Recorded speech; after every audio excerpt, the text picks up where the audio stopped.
زما محترم و قدرمنو مشران مسلمانانو، الله رب العزت ډیره بهترینه میاش راوستې ده چې دې ته د غټ اختر میاش ویلی شي، او داسې ورځې شروع دي چې د ورځې عبادت چې روژه د هغه د کال د روژو د برابر ده، او د شپې عبادت د لیلة القدر د شپو د عبادت برابر دی. نو ډېرې بهترین ورځې دي، د اعمالو ورځې دي، د نیکو ورځې دي، یو سیزن دی او مختصر ورځې دي، 10 ورځې دي، بیا به دا نه او دې ته ډېر زیات فضیلت دی. حجیان به عرفات ته ځي، حج به ادا کیږي، د الله د کور دیدار به ډېر زیات کیږي، او د ابراهیم علیه السلام سنت به ډېر زیات ادا کیږي چې کومه واجبه قربانی ده. الله رب العزت فرمایي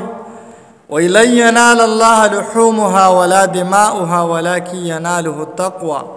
وی بندگانو، ستاسو دا قربانو دا غوښې او دا اینې ماته نه رارسي، بلکې ستاسو چې کومه تقوا ده او دې کې ستاسو کوم اخلاص دی هغه به ماته رارسي. الله ته د غوښو او د اینو ضرورت نشته، الله ته پرهیزګاره بنده چې دی هغه خوښ دی. نو د قربانو سره چې زمونږ اخلاصي او په صحیح نیت باندې او د غوښو نیت زمونږ نه د غوښو چې دې کې به موږ ته غوښې میلاویږي، نه د ابراهیم علیه السلام چې زمونږ ټولو نیکو د هغې دا یو سنت عملو چې په دې امت باندې واجب دی، نو چې دې سره اخلاصي او تقوی. او زما محترم الله رب العزت فرمای لن تنالوا البر حتى تنفقوا مما تحبون. تاسو یو نیکی نشي حاصلولی، د خیر کار تر هغه پورې نشي کولی تر څو چې هغه سیزونه قربان کې، تر څو چې هغه سیزونه قربان نه کې کم چې ما ته محبوب دي. نو قربانیم داسې یو عمل دی، د زناور د یو څاروي حلالول چې دا الله ته ډېر زیات خوښ دي. ځکه د ابراهیم علیه السلام چې اسماعیل علیه السلام یې ذبح کو د هغې په بدله کې دا واجب شوې ده. نو روپۍ شو، دولت شو، دا چې د سړي نه ولګي دا به بیا راشي، خو یو زناور دی، یو سالرونکی څیز دی، هغه چې تا حلال کړه دوباره نه راځي، تر قیامته پورې هغه دوباره نه راځي. نو ځکه الله رب العزت د یو زناور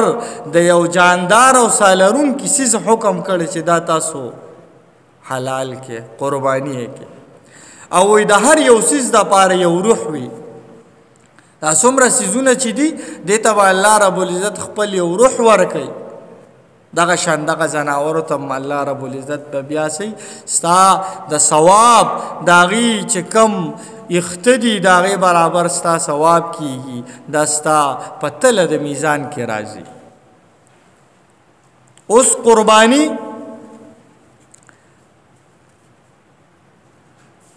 حنش رضی الله عنه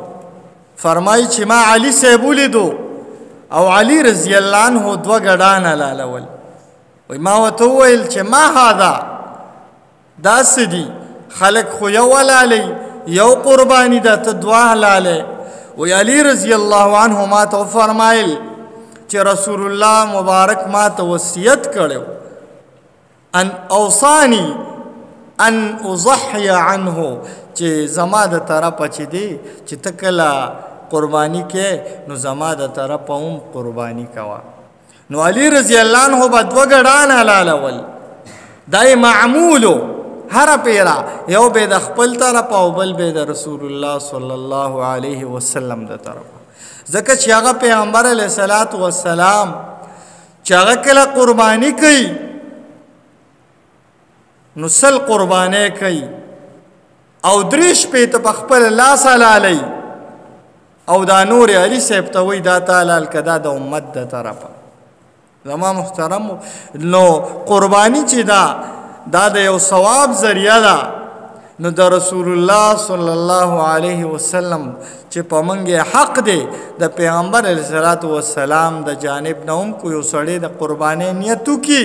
نو هغې له هم قرباني کېږي. دغه شان د دې نه دا مسله هم راووته چې خپل مړو له ثوابي نیت کول دا هم ټیک ده چې قرباني د انسان مور ده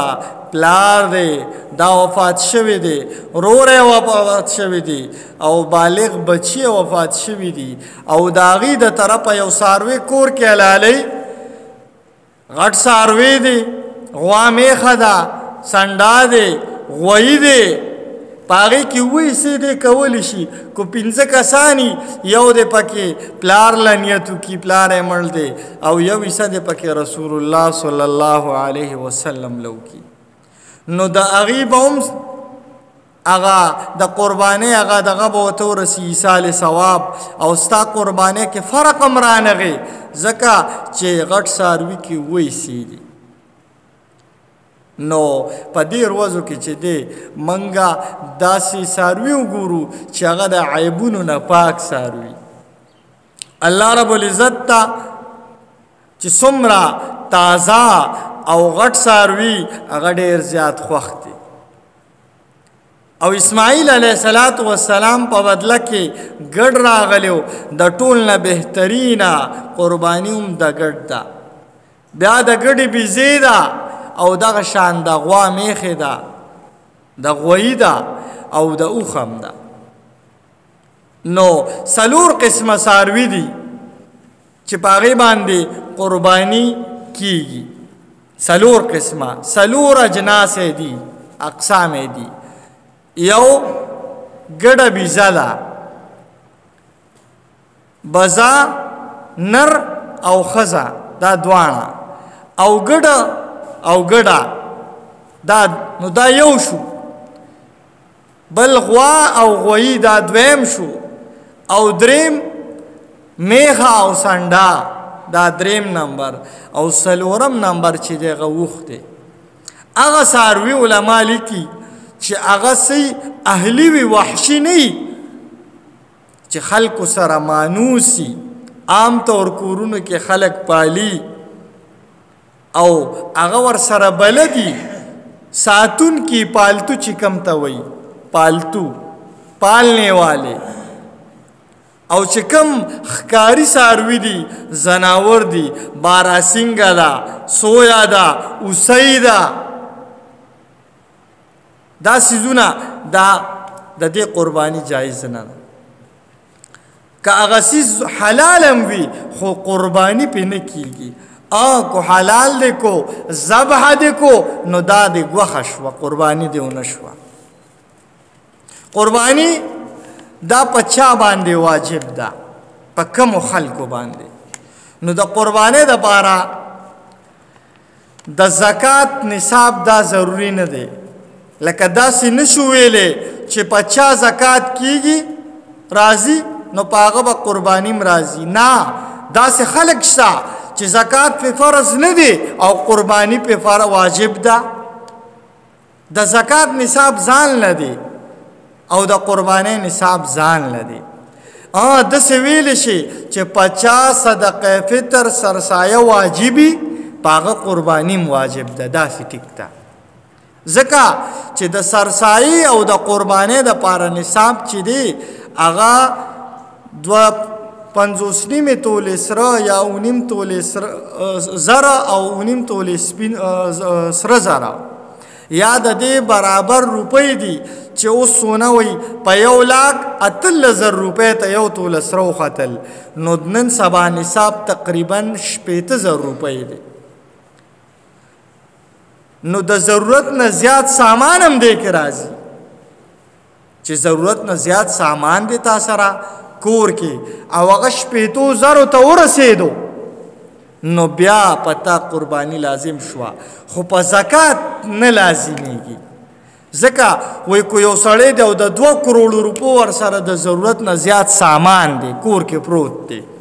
بیډونه دي پالنګونه دي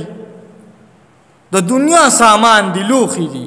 او د 2 لکو روپو دی خو د تجارت نه دی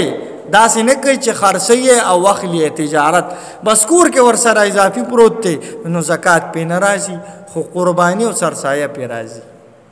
نو د قربانۍ نصاب هغه ډېر دغه دی مختصر دی او ډېر خلک ځان سره داسې رانیسي په وجوب کې په واجبېدو کې اوس دا خو د نصاب خبره شوه په چا باندې دی چې مسلمانی کافر باندې نشته عاقل وي بالغ وي او ماشوم باندې نشته کو ډېر مالدار شي یو ماشوم دی یتیم دی پلار یې مړ دی او د کروڑونو د لکونو روپو خاوند دی خو وړوکی ماشوم دی نابالغه ولی یې موله نشي کولی نه پېشته د دې دپاره بالغېدل بلوغ شرط دی چې دا ماشوم به عاقل بالغي او دریم چې دی هغه مقیم سړی به مسافر نه په مسافر باندې واجب نه ده کو دې خلکو وکړه نو دا قرباني به نفلي داسې نه ده چې نه کېږي د نفلو ثواب یې کېږي خو مسافر نه زمون خلکو یو غلط مطلب اخیستی یو مسافر من عرف کې وایو چې سعودي کې 3 کاله تیر کې غم مسافر دی من وایو خدا عرفي دی ما او تا ورته وایو یاره رور مې مسافر دی پلار مې مسافر دی نه دغه مسافر شرعي نه دی په دین اسلام کې دته مسافر نه وای ځکه د هغه خو د 15 ورځو نه زیات وخت شوی دی چې یو ځای کې سړی د 15 ورځو نیت وکړي اول ته پاتې شي او هغه سره بیا د 50,000 روپو پورې پیسې وي نو په هغه هم قرباني بیا واجب ده لکه سعودي کې دا مسافر چې دي چې موږ او تاسو ورته مسافر وایو شرعي دا مسافر نه دي کو پیسې ورسره یي 50,000 روپۍ 2-3,000 ریال ورسره یي نو قرباني پې بیا واجب ده بیا به قرباني کوي کو هلته کوي او کو کور ته پیسې رالیږي کو کور ته رالیږي وایي چې قرباني به مې بچو کي د هغې نه پس به څه دی ګوښه به م وخوري ښه خبره ده د قربانۍ نیت دی او که وایي چې نه زه هلته حلالوم هلته وزیا کوم نو هلته دې وکړي خو قرباني پې لازم ده کو 50,000 روپۍ ورسره بل مسافر عرف شرعي چې کم 15 ورځو نیت کم مودې تېره شوي یا په سفر کې نو په هغه باندې قرباني لازم نه ده واجب نه ده اوس د قربانۍ زناور تاسو ته مه ووي دغه 4 قسمونه دي ګډه شوه ګډ شو بزه شوه او سیرلی شو دا 4 یو قسم شو دویم غوا او غوی شو دریم میخ او سنډا شو او 4م اوښ شو د دې څاروو عمرونه به څونه کله به پې قرباني کېږي څونه عمر به نو دا ګډه او د ګډې د سیرلی او د بزې د دې 4 واڼو چې دی 1 کال ضروري دی شرط دی چې د 1 کال نه 1 ورځ او 2 ورځې کم عمر یو نو قرباني پې نه کېږي په دې 4 کې صرف یو ګډ داسې دی وایي کو چېرته ګډ داسې و چې د 6 میاشتو پوره شوی و خو دومره لمورو او دومره تازه او موټاو او غټو چې ته ورته وګورې او د 1 کال ښکارېدو په نظر کې نو بیا صرف په ګډ باندې د 6 میاشتو نه چې څه وایي کم نه ګورې نو بیا په هغه کېږي چې د کال نه کمي دا صرف په ګډ کې مسله ده په سیرلی کې او په سیرلی کې او په ګډه کې نه ده صرف ګډ کې دا مسله ده بل غوا او میخه او غوی او سنډا دا سلور چې شي غوا، غوی، میخه او سنډا، دا سلور قسمه زناور چې دی په دې کې دوه کالیزې شرط دی. د هغې دپاره عام تجربې دپاره دا مشران پوهېږي دې غاښونه ګوري وایي دوه غاښې دی که نه دی. نو عام طور زیات تر اکثر چې د عمر نه 2 کاله پوره نو غاښونه یې راختي، اکثر داسې دي. کو یو سړی دی او هغه ته ښه یقین دی او خپل یې پاللی دی او بیا په چا خرڅوي یې په خپل حلاله یوزیا کوي او هغه ته پته ده چې غاښونه یې نه دي شوي خو 2 کاله پوره شوي دي د غوا، غویي، میخه او د سنډا، نو بیا هم پې کولی شي ځکه خپل څاروی دی پته به ورته. او 4 نمبر څاروی چې کوم دی هغه اوښ دی. اوښ د اوښ دپاره 15 کاله شرط دی. ښکته پېښور کې خلک حلالوي داسې شته، لږ کسان داسې شته پېښور کې اوښان خلک اوزیا کوي، کراچۍ کې هم کوي، دلته ډېر داسې څوک نشته. خو د اوښ دپاره 15 کاله شرط دی چې 15 کاله شوي نو بیا به پې اوزیا کېږي. دا هغه زناورو چې عمرونه مو شو او زناوره مو شو چې کم قسم زناورو باندې به قرباني کېږي.